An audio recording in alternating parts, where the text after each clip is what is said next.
Hi guys, welcome back to my YouTube channel. The Lens back again with another video.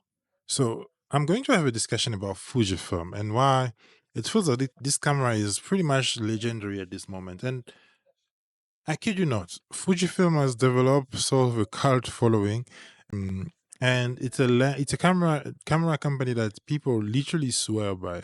I've seen a lot of people leave full frame camera to go into Fuji as much as I want to do the opposite right now because photography and video needs requires a little bit of a full frame type of look, just the look. If not, I wouldn't really have or want to be shooting with a full frame camera. But I'll still keep my Fujis and I'll probably add another Fuji in the mix. I'm thinking about getting an XM5 because that just feels like it's going to be a very good proposition. It's not too big. It's literally going to fit in my ecosystem pretty well. Or an XH2, maybe if we really have the budget for that, I'll go for an XH2. But with an XM5, I can have pretty much the same amount of details or video quality for half the price. But that's not what I want to be talking about today. I want to talk about the Fuji ecosystem per se, or the Fuji cult following, and what makes Fuji so good. And there are three components that I think are very, very important. And we are just going to go back from the design. So that's the first thing that I think just really sets Fuji apart from all the camera lenses of the camera manufacturer. The design of Fujis, and generally the Fujis that really, really get most talked about are the one that have this sort of retro design. On my hands here, I have the Fuji X-T1, and that started it all. Obviously, you also have the X Pro series that so far people are still waiting for. We really don't know which camera Fuji is going to release at this moment.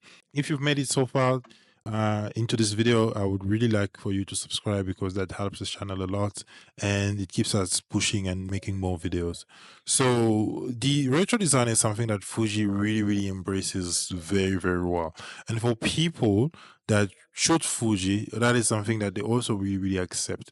I've seen people that say they kind of don't like the retro design because it kind of sort of slows them down in terms of shooting. For me, it works pretty well. I know that you have two dial here that you can configure either for shooting aperture, or one is aperture, another one is shutter speed. I don't personally find the need of that. I like having everything here that I can still do incremental changes when it comes, for example, to my shutter speed, because they jump from like one set to another. I can change that, and I don't really mind that much. And you also have this control that spoke about. And one thing that I also really appreciate about Fuji is the image quality that they deliver. Fuji files are very good to work on.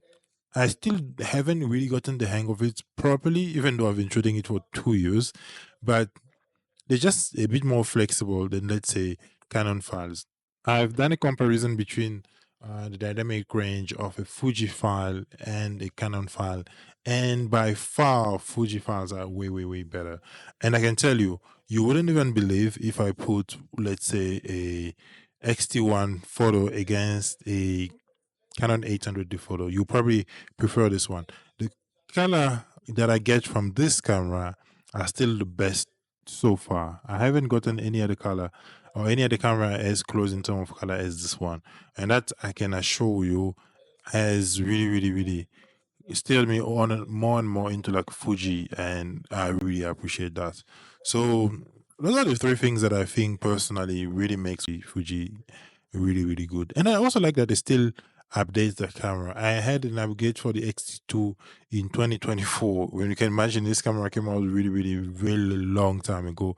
But I still got an update for it last year, and that was the last update on this camera, I think, which is interesting. Other cameras manufacturer don't do that. And one thing about Fuji is that they listen to their customers. They have a really, really good ear, and they listen to what the customer do say. So, which is something that I appreciate a lot. Something that other camera brands don't do. And you can easily adapt lenses onto the camera as well. I'm actually planning to get a speed booster because I need that full frame look. So I might just not get myself a full frame camera, just get a speed booster. There is a bit of a compromise with image quality, but I don't mind it so much. So yeah, that's pretty much it for this video, guys. I'll see you in the next one, and peace out.